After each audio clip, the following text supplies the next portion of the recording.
Welcome, pilots, to part 3 of the Air Nation Guide for War Thunder. In this episode, we'll be going over Japan and China. Parts 1 and 2 are linked below if you haven't watched them yet.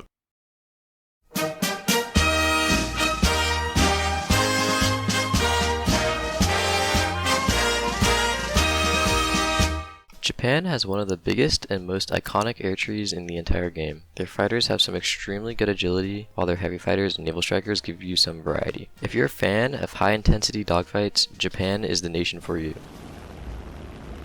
The air tree is divided into 5 lines. From left to right, they are the 2 fighter lines, the heavy fighter line, the naval strike line, and lastly, the bomber line. Since most of the Japanese Air Force was deployed over the Pacific Theater on aircraft carriers, the fighters are generally very light and maneuverable. Their firepower, though, is not the best. The heavy fighters are pretty much the opposite, lacking in maneuverability while making up for it with powerful weapons. Starting off at Tier 1, you'll find what you'd expect. The Japanese don't have any biplanes, instead having light monoplanes. They perform pretty similar to other planes though, so don't expect much from them. Tier 2 is more refined though. Here, you'll find the beginnings of the Japanese playstyle. The first 2 fighter lines feature some extremely maneuverable planes, which can outturn any opponent with ease. Their engines are also pretty decent, with some good climb rates and speeds. Their weaponry falls short though, with the 7.7s, the 20 mils, and the occasional 50 cal. The 7.7s and 50 cals deal very little damage, and you have to dump a lot of rounds to deal much damage at all. The 20 mils are quite decent though. The high explosive rounds can be devastating if you land some good hits. Keep in mind that your ammo is fairly limited, so you should practice some trigger discipline. On top of this, these planes are also very fragile, so if you're hit, you'll probably take some serious damage. Get some altitude, trap enemies into dogfights, and spray short bursts until they're destroyed.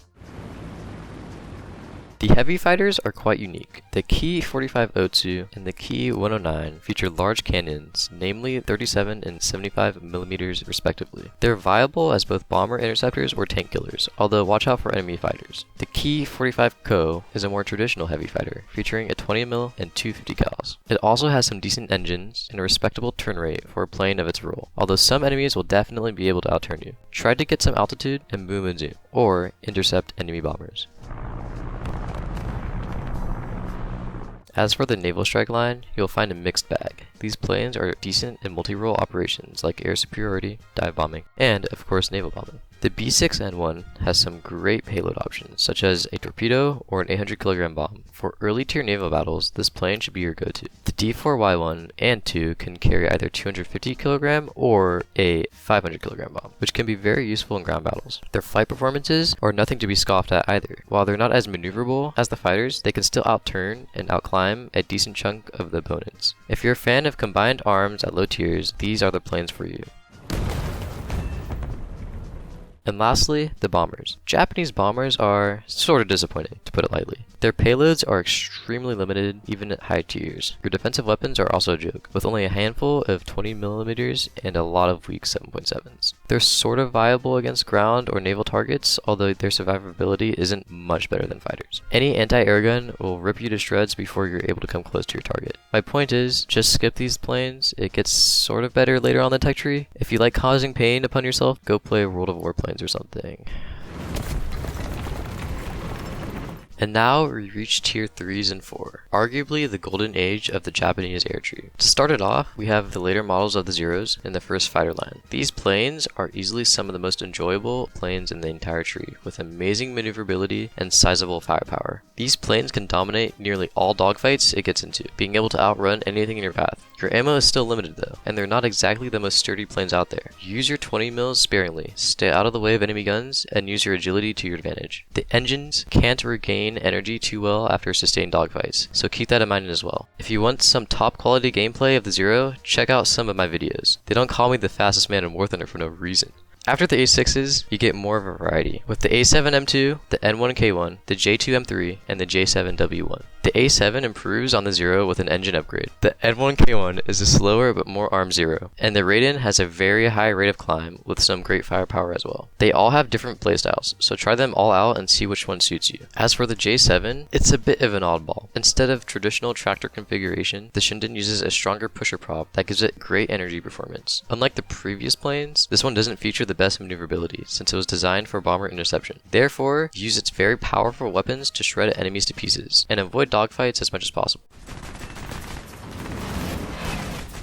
Onto the second fighter line, we have the Key 43, the Key 61s, and the Key 84s. The 43 performs similarly to the Zero. Great maneuverability, very fragile, and okay firepower. The 61s are more versatile, being good at both dogfighting and boom and zooming. With their decent energy retention and dive speeds, you can take out enemies below you and quickly get back up to altitude. The armament is similar to the Zero, which means you need to be precise with your shots. As for the Key 84s, they're quite good multi-purpose fighters. Unlike the Zeros or Key 43s, these planes have some very powerful engines that can catch up with Mustangs or Spitfires and can climb at a great rate. On top of that, the Hayates also keep the agility of the other Japanese fighters, making it a very dangerous planes in the hands of a good pilot. Much like the other planes though, they're very fragile, so avoid enemy gunfire. The O2 variant replaces 50 cals with 2 more 20 mils, with the Hai variant featuring a pair of 30 and 20 mils. With these firepower upgrades, you can take enemies down much easier, although your ammo is still pretty limited. Aim with precision and you can take care of any plane you face.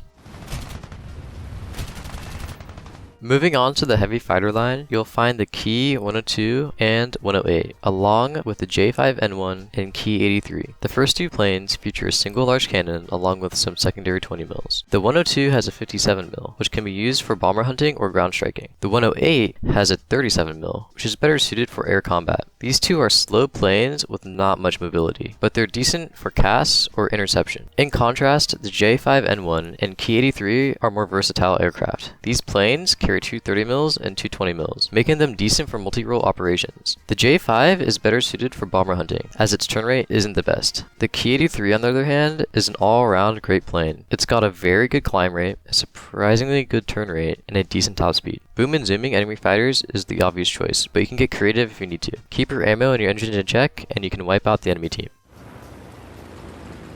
Next up is the Naval Strike Line. Currently, there are only two planes at these tiers, namely the B7A2 and the P1Y1. Like the previous models, the B7 can be equipped with up to 800 kilograms of bombs or a torpedo, making it a solid strike aircraft. After you dump your payload, it can also perform well as a support fighter. Its engines aren't very powerful, but it does have some decent agility. As for the P1Y1, it's a much heavier plane. The Ginga can carry up to a ton of bombs or a torpedo. With two defensive 20 mils protecting it from enemies in the rear, its engines can give it some decent speed, and its general flight performance is also pretty solid. Don't go picking a fight with enemy fighters though. You'll get torn to pieces. Instead, drop your payload and leave. Much like the B7, it can perform well against enemy ships or ground targets. And lastly, the bombers. At Tier 3, the bombers you'll find are for tactical purposes, which means close air support or ground striking. They can carry up to 1 ton of bombs, while the Key 67 can also carry a torpedo. While their defensive turrets can cover most angles, they're quite fragile, so avoid enemy gunfire. As for the Tier 4 bombers, they're better suited for high altitude strategic bombing. The G5 has a decent payload, with up to 3.2 tons of bombs, while the G8 is a bit disappointing, with only 2.4 tons. They do feature some decent defensive turrets, and the planes themselves also are very durable. Their flight performances are about what you'd expect. They're big and heavy planes that can't turn much. In short, much like the previous tiers, Japanese bombers just aren't great. You may find some luck with the Tier 3 ones though.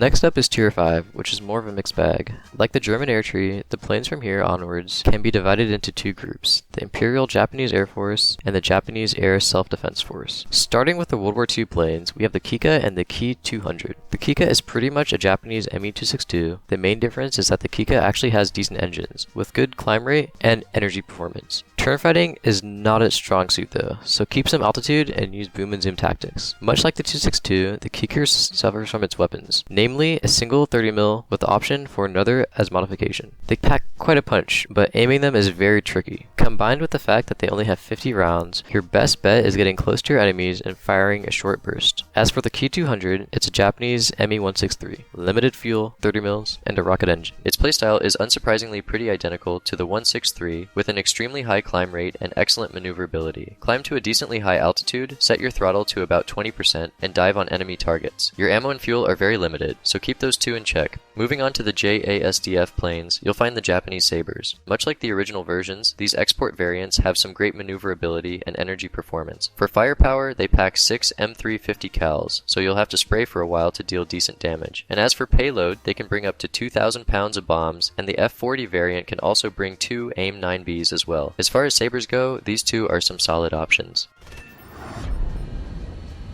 And lastly is the naval bomber line, which turns into a medium fighter line with the R2Y2s. These 3 jets perform pretty similarly. They have some decent maneuverability, bad acceleration, and 430 mils. They're sort of similar to the Kika in a sense, so get close, fire a short burst, and pull away. You're more than likely to have a better turn rate than most other early jets, so don't be afraid to commit to dogfights. Keep your speed in check though, since regaining it takes a while. The V2 is an improvement on the V1, with the engines inside the fuselage instead of mounted in between the wings. This gives it an edge over the earlier variant, with a general increase in its flight performance. As for the V3, it features a nose intake instead of the wing-mounted intakes on the 2 previous versions. Much like with the V2 upgrade, the V3 also boasts improvements in its performance when compared to the previous variants. It's the best choice out of the 3, but you can't go wrong with any of them. A quick side note though, these planes were never built in real life, so there's a good chance they might get removed from the game. If you haven't researched them yet, get to it.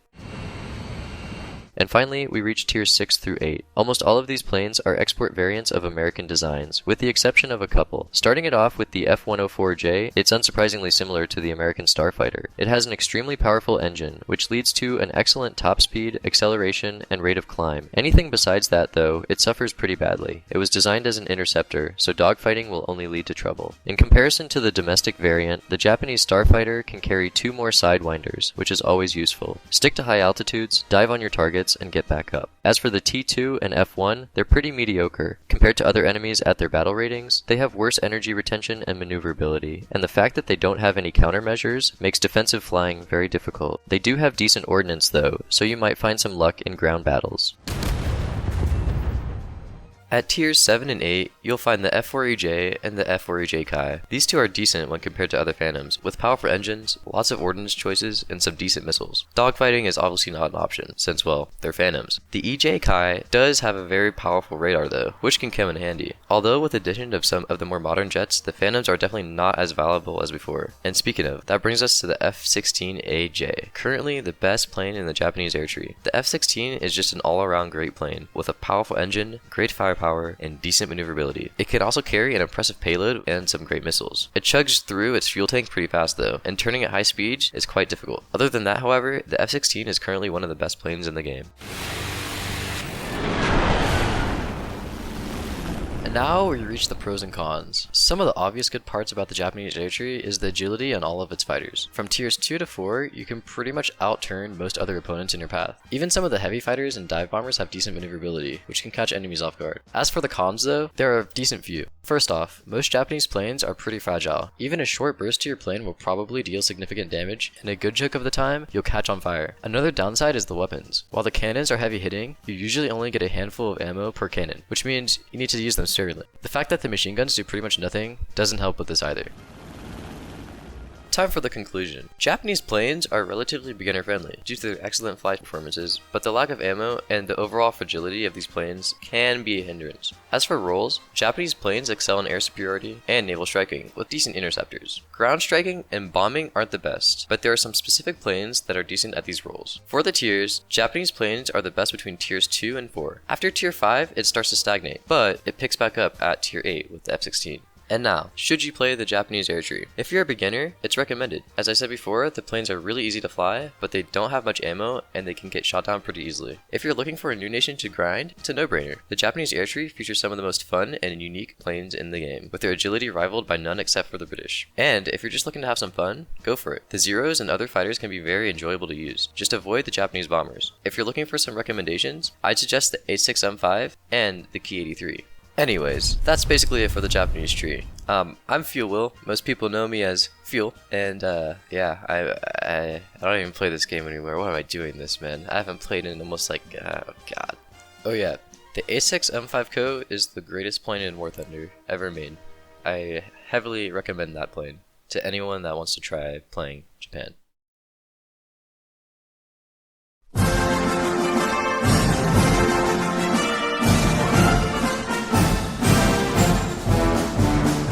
China is one of the more unique nations in the game, in terms of structure at least. In its actual content though, it's one of the least unique. Until rank 6, most of the planes in the tree are from foreign countries. There are a couple of domestic planes sprinkled in, but the majority of the tree comes from a handful of other nations. The structure reflects this with an American and Soviet fighter line, which turns into the Republic of China and the People's Republic of China line respectively. Alongside those, they also have a close air support and a bomber line. If you've already played the USA or the USSR before, you should be pretty comfortable in playing the Chinese Air Force. Starting it off, we have Tier 1. There's nothing too special in here, you got your biplanes and your early monoplanes. Tier 2 is more or less the same with some early warfighters and bombers. The ROC line gets its hands on the first batch of American planes. They're pretty much identical to the domestic versions, lots of firepower, decent turn rates, and outright engines. They're pretty good to help you get used to mid-tier air combat, so give them a try if you're a beginner. Moving on to the second fighter line, you'll find some captured Japanese fighters. As mentioned in the previous segment, early Japanese fighters are decently fast, they have amazing maneuverability and can climb pretty well. On the flip side, they're extremely fragile and their firepower leaves much to be desired. Avoid fighting heavy bombers and stick to dogfighting or boom and zooming. In the ground strike line, you'll find the V-12D, another American design. It can only carry 500 pounds of bombs, it's quite slow, and it doesn't have much maneuverability either. It is at a pretty low BR though, so if you're looking for a cast plane at low tier tank battles, the V-12D is an alright choice.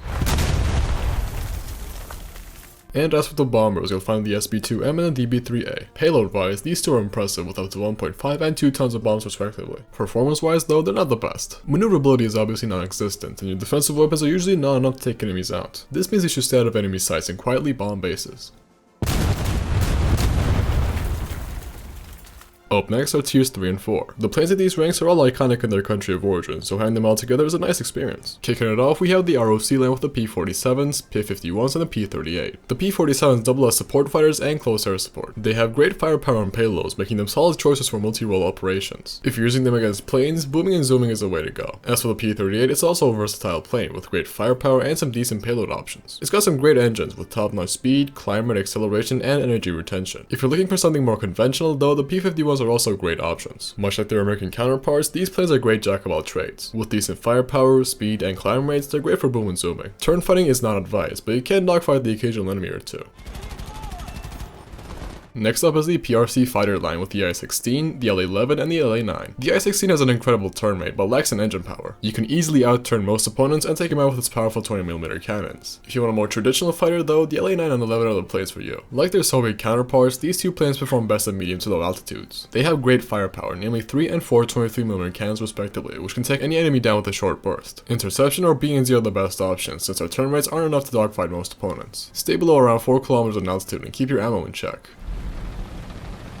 In the close air support line, we have a very unique lineup, a tactical bomber, a heavy fighter, and a ground striker. The B-25 has plenty of defensive turrets and a respectable payload, but it's definitely not meant for low altitude ground striking. It is pretty good at bombing bases though. As for the Mosquito, it's a lot more versatile. You can either bring full payload and focus on enemy tanks, or climb high and intercept enemy bombers. It's got decent maneuverability as well as firepower, so you can't go wrong with either role. As for the IL-10, it's a lot better suited for a close air support. While its payload and flight performance isn't anything too special, it can still perform well in certain situations. For what it's worth, it's a decent cast plane at mid-tier, so give it a shot if that's what you're looking for.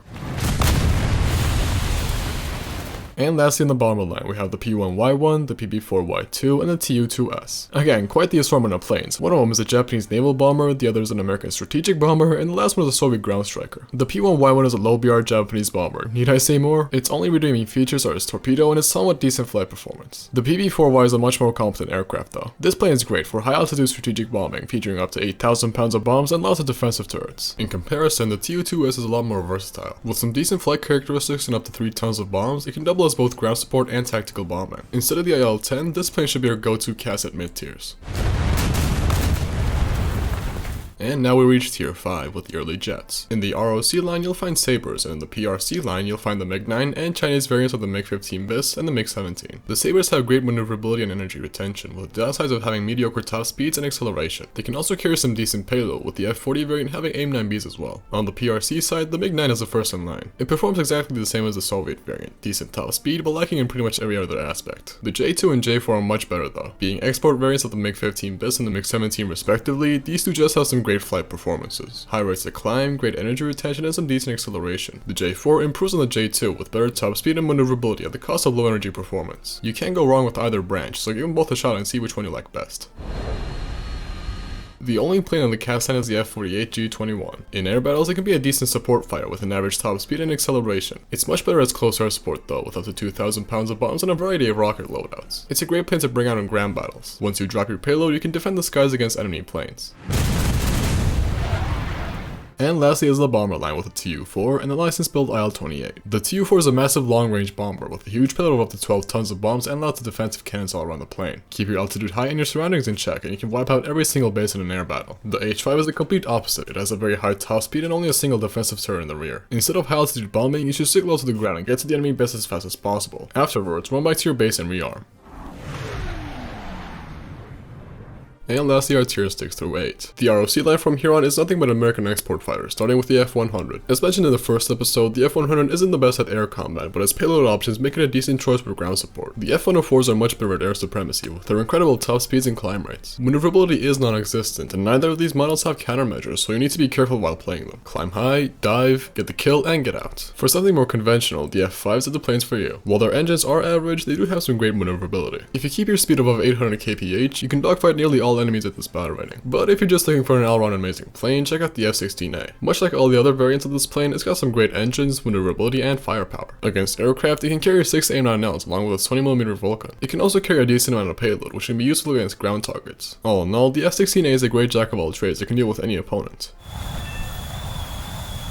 Next up is the PRC line, starting with modified Soviet aircraft, and I'm moving on to some domestic designs. First up is the J6A, a license-built MiG-19. It's got some great engines, with a high rate of climb and top speed along with some decent maneuverability to boot. Its weapons are also a lot more practical than the previous models, with 2 30 mils, although the ammo count is still an issue. The next model, the J7II, is a reverse-engineered and improved MiG-21 F-13. Much like the MiG-21, it's got some impressive acceleration, top speed, and climb rate. Thanks to its delta wings, you can also turn pretty sharply, but you will lose a lot of speed in doing so. As for the J7E, it's a... Who are you? How did you get in my house? Hey yo, I'm here to shill the J7E. You guys may or may not recognize my voice, but if you do, you know that I was a chronic J7E addict for a while. No, for real, I've got like almost double the amount of kills as I do my second most played plane in War Thunder. However, most of my playtime in the J7E is when it's all top tier every single game, and you know, before 12.0, before F-16s, before MiG-29s. Anyway, the J7E being at 11.0 is insanely good.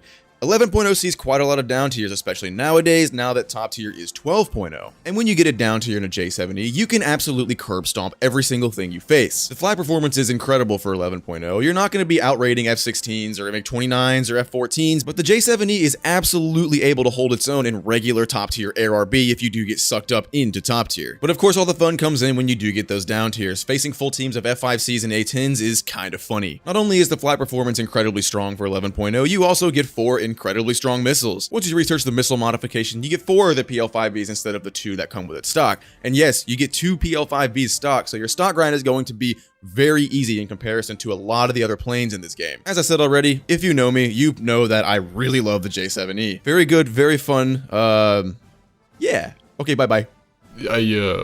Yeah, thanks, Joob. Check his channel in the description. He makes some great ARB videos. Yeah, anyway, back on topic. Next up is the J8B and the J8F. Compared to the small and nimble J7E, these two are massive planes that aren't nearly as maneuverable as their predecessors. They were designed as interceptors, and their excellent climb rates, top speeds, and acceleration complement this playstyle pretty well. Using them as missile trucks is the way to go, especially with the Python 3s that the J8F got. And lastly is a close-air sport line with the indigenous Q5s. Despite their roles, the first 2 planes don't actually feature that much ordnance, with only a handful of bombs and rockets. They do perform decently as support fighters though, with similar flight performance to the J6. The Q5L is pretty good as cast though, with a variety of rockets, unguided and guided bombs, and ballistic computers for all the weapons. It also carries on with a decent engine power like the last 2, making it a great choice to bring in ground battles.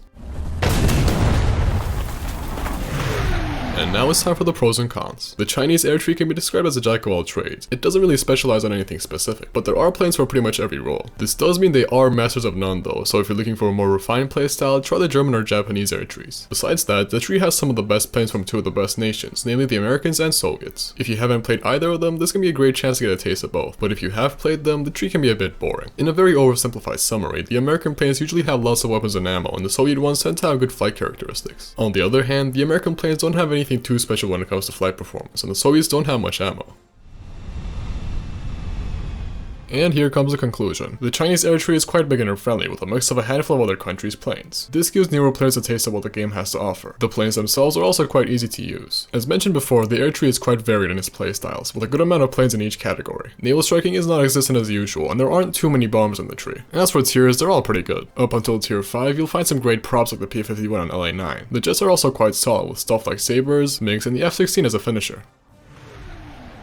And now, should you play the Chinese air tree? For beginners, it's a great choice. The big variety of planes in other nations gives you a feel for the general gameplay experience. If you're looking for a new nation to grind though, China might not be for you. Until rank 6, all the planes are copy and paste, which means lots of grinding until you get to the unique ones. And if you're just looking to have some fun, the Chinese are an alright choice. Although you might as well just play the original version of the planes. Some recommendations are the F5s and the J7E.